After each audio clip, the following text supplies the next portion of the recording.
going on, y'all? H-Stock here, going to talk about this whole viral clip that's been going around about NFL wide receiver Juwan Johnson, who plays for my New Orleans Saints, which, yes, I know we sucked this year. His wife apparently had this clip on TikTok that went kind of viral, had people talking. I'm gonna show you what she had to say, and as well as the follow-up to this where her and Juwan both responded to all this. Now, I would play the audio for their response, but it has copyright music, so I ain't gonna try to have it play out for the most part.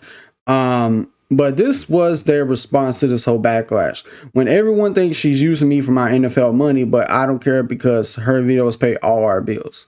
We get paid.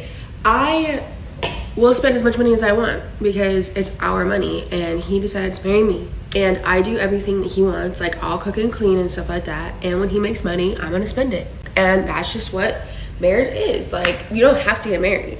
As soon as we became one, whatever is his is also mine. So I pretty much live my life as I please.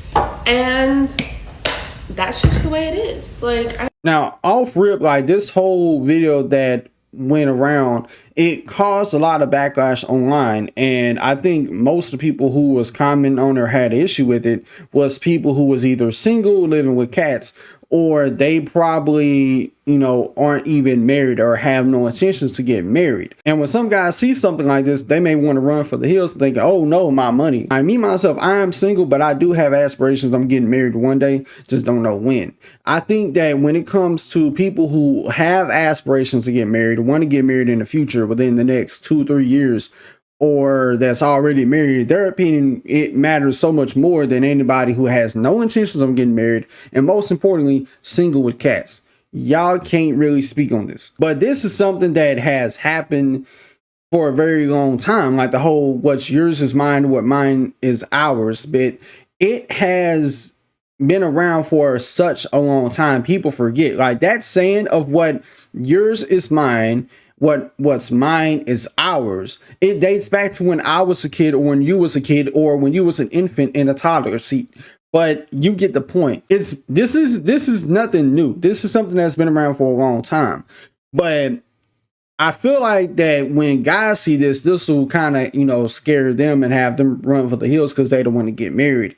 And I feel like we're at a interesting place in time where we have certain guys on the internet who are going to sit here and tell men don't get married at all. And then you have them same men tell women, make sure you're married by 30 or else you aren't wifey material or you're not worth to have all that. And these same men will sit here and make statements about, oh, well, whatever my woman makes, she needs to give whatever amount of money she makes directly to me because she's my wife, and that money should go directly to me and not to her. But if a woman was to sit here and tell you, well, your money is my money, it's a problem, I think that's a bit contradictory. You can't tell women, oh, well, whatever money you make goes to me, and don't like it when it's the other way around, when a woman says, hey, whatever money you make goes to me.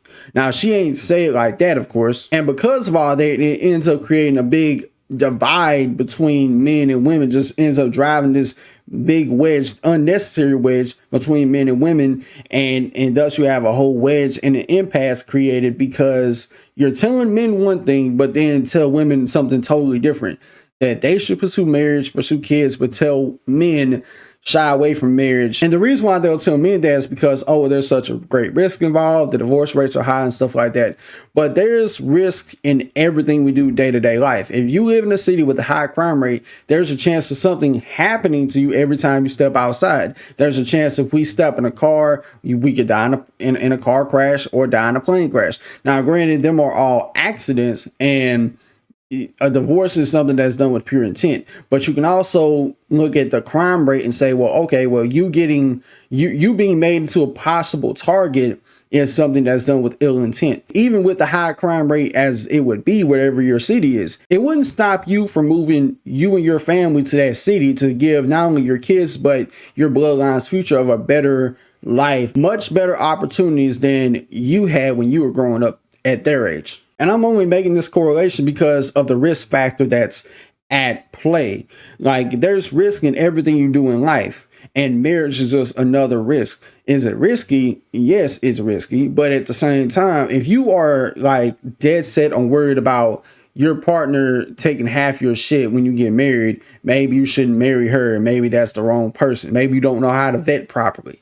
But that's neither here nor there. But I really would want to get the opinions of people who is married down in the comments below. What are your thoughts on this in the comments below?